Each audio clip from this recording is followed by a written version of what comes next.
So Jating, this thing about Malaysia moving up the E&E chain has been talked about for a really long time, but we eternally seem to be kind of stuck. So you talk to a few guys about it, they agree we're stuck in this sort of like the lower end and not the high end, which is where all the money, of course, the bigger money is being made. Yeah, if you look at the history of E&E sector in Malaysia, right, semiconductor and semiconductor related industry in Malaysia, I think it was started in early 70s. The main purpose, the main objective is to address the unemployment issue back then. So many people don't have job. So the government actually created this E&E industry so that to address this basically, and it did well for about 2 decades, 20 years until 1990, 1992. No unemployment issue anymore because if you want to get a job and if you're okay to work in E&E sector, no problem, sure you can find a job. Yeah. So the objective has been, met. And but after 1990s, we are basically stuck at the so-called mid to low end of the value chain. Still very labor focused, number one, and not innovation focused, which is what a lot of people think we kind of need. And why is Malaysia not innovating? All the guys who seem to be doing well do well out of the country, as you mentioned, like at the very beginning. So what are we missing?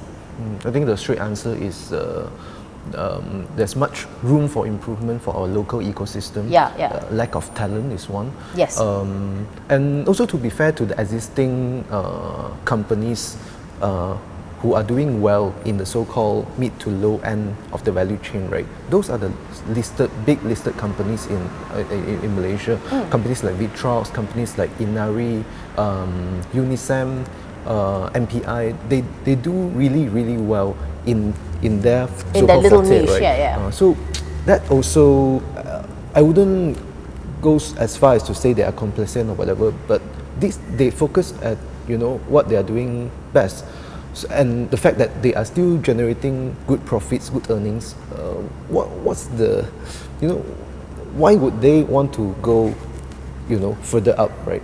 So that's, I suppose, they will leave it to other people to sort of fill in that niche. But we need that other people to fill in that niche, right? Because you cannot stay stuck in this like one little corner forever. And I think a lot of them did talk about talent. I interviewed UWC recently. They said the biggest thing is they find it very hard to find talent. In fact, they have to go and partner with universities to train up people. Is that the way that a lot of people think that talent is going to have to go? I mean, as I mentioned in my story also, one of the main concerns that all the local players are raising now is the MNCs. They are paying really good salary, good money to the employees.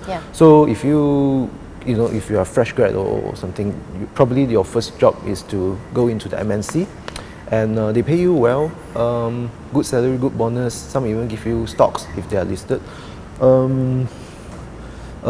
After a couple of years, if you gain some experience, if you have that entrepreneurial spirit, maybe you come out to set up your own companies. But the thing is, if they continue to give you good money, and the local ecosystem is not good enough, not solid enough, why would you want to go out and take that risk, right? Unless you really, from first day you have this dream to you want to okay, to be a designer. Understood. But of all the people you spoke to, one person was thinking very differently, which is Ong Kian Ming. You spoke to him mostly about this trade war thing and sort of like companies moving out of China into Malaysia to avoid it. But he seems to think that Malaysia is not stuck.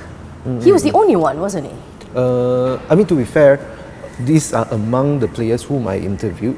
He is the only one. I'm not sure whether other players, other people whom I didn't speak to. Maybe they share the same view with Dr. Ong. Okay. But his argument basically is that we also have companies who are doing the higher value chain value added products, at the higher end of the value chain. Okay. I mean, if you look at our top 5 IC design companies in Malaysia, we have Opstar, whom I also spoke to. Yeah. We have Infinex. But if you look at them, yes, they are doing well also, but they are considered SME still, right? They are small. Yeah, okay. So if you compare them with the likes of Unisem, Worktronics, Vitrox, exactly, they are not as big.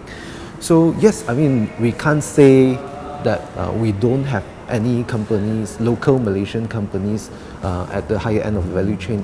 Of course, that is not the accurate picture, but I suppose the question is 5 enough? Should we have 10 of them or 20 of them?